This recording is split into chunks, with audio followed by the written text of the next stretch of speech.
ብዙዎች የበረሃ ገነት እያሉ ይጠሯታል። ጥቂቶች ገመናዋን ውስጧን የሚያውቁ ደግሞ የማፊያዎች ገነት እንደሆነች ጭምር ይገልጻሉ። የምናወራው በአረቢያን ፔኒንሱላ ምስራቃዊ ጫፍ ላይ ስለምትገኘውና የተባበሩት አረብ ኤሚሬቶች ዝነኛ ከተማ ስለሆነችው ዱባይ ነው። በሰማይ ጠቀስ ፎቆችና ውብ የባህር ዳርቻዎች የምትታወቀው ዱባይ የዓለማችን ቁጥር 1 ተፈላጊ ወንጀለኞች፣ አደገኛ እጽ አዘዋዋሪዎችና ከሀገራቸው ሀብትን መዝብረው የሸሹ ሙሰኛ ፖለቲከኞች መሰባሰቢያና መኖሪያ ናት። እንቃኘዋለን። አብራችሁን ቆዩ። ዱባይ በተባበሩት አረብ ኤሚሬቶች ከሚገኙ ከተማዎች በህዝብ ቁጥር ቀዳሚዋ ስትሆን 4 ሚሊዮን የሚጠጉ ነዋሪዎች አሏት። እጅግ ውድ የሆኑ ሆቴሎች፣ ሰፋፊ የገበያ አዳራሾች፣ ግዙፍ ቪላዎችና ቅንጡ አፓርትመንቶች የከተማዋ መለያዎች ናቸው። ከነዋሪዎቿ ውስጥ 90 በመቶ የሚሆኑት ከተለያዩ የዓለማችን ክፍሎች የተሰባሰቡ የሌላ ሀገር ዜጎች ናቸው። ታዲያ እዚህ የተሰባሰቡት የኢንጂነሪንግ ባለሙያዎች፣ የኮምፒውተር ልሂቃንና የሕክምና ስፔሻሊስቶች ብቻ ሳይሆኑ በአውሮፓ ሀገራት የተፈላጊ ወንጀለኞች ዝርዝር ላይ ከላይ የተቀመጡ አደገኛ እጽ አዘዋዋሪ ወንጀለኞች ጭምር ናቸው። በከተማዋ ሰማይ ጠቀስ ፎቆች ላይ በሚገኙ አፓርትመንቶችና በባህር ዳርቻዎች ላይ በተገነቡ ቅንጡ ቪላዎች ውስጥ ያለ ስጋት እየኖሩ ኦፕሬሽናቸውን ያካሂዳሉ። አይደበቁም፣ እንደ ንጉስ ነው የሚኖሩት። በቢዝነስ ክላስ ይበራሉ።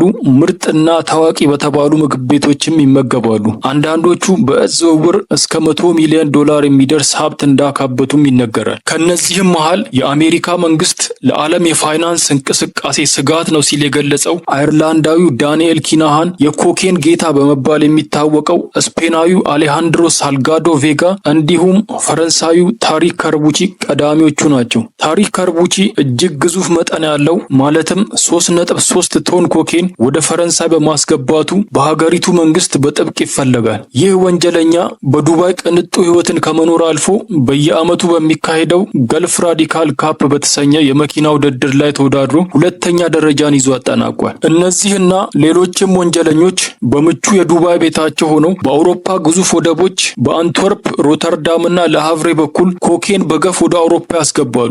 ስራቸውን የሚጨርሱት በስልክ ሲሆን በእነዚህ ወደቦችና ቁጥጥርና ፍተሻ በሚደረግባቸው የመንገድ ላይ ኬላዎች ላይ ቀድሞ ያዘጋጇቸው ሰዎች አሏቸው። ቁልፍ በሆኑት ቦታዎች ላይ በሴኩሪቲነት በመንግስት ተሹሞ የተቀመጡት ግለሰቦች በማፊያ ቡድኖቹ ተከፋይ ናቸው። እነዚህ የካርቴል መሪዎች ዱባይን እንደ መቀመጫ የመረጡበት ዋና ምክንያት የላላ የገንዘብ ቁጥጥር በመኖሩ ነው። ረብጣ ዶላሮችን ይዘው እስከመጡ ድረስ ስራዎት ምንድነው? የገንዘቡ ምንጭስ? የሚለው የዱባይ ባለስልጣናትም ብዙም አያሳስባቸው። ነገሮችን አይተው እንዳላዩ ሰምተው እንዳልሰሙ ያልፋሉ። ይህንን እንደ መልካም አጋጣሚ በመጠቀም ወንጀለኞቹ እንደ ፈረንሳይ፣ ቤልጅየም እና ሆላንድን ወደ መሳሰሉ ሀገራት አደገኛ እጽን በማስገባትና በማሰራጨት ያካበቱትን ህገወጥ ገንዘብ ቤትና ንብረት በመግዛት ወደ ህጋዊ መስመር ያስገቡታል። የሪል ስቴት ገበያም ገንዘባቸውን ለማጠብ የሚጠቀሙበት ሁነኛ መላ ሲሆን ተመራጭ የሆነበት ምክንያትም ከፍተኛ መጠን ያለውን ገንዘብ በአንድ ጊዜ ለማጠብ ስለሚያስችል ነው። ዱባይ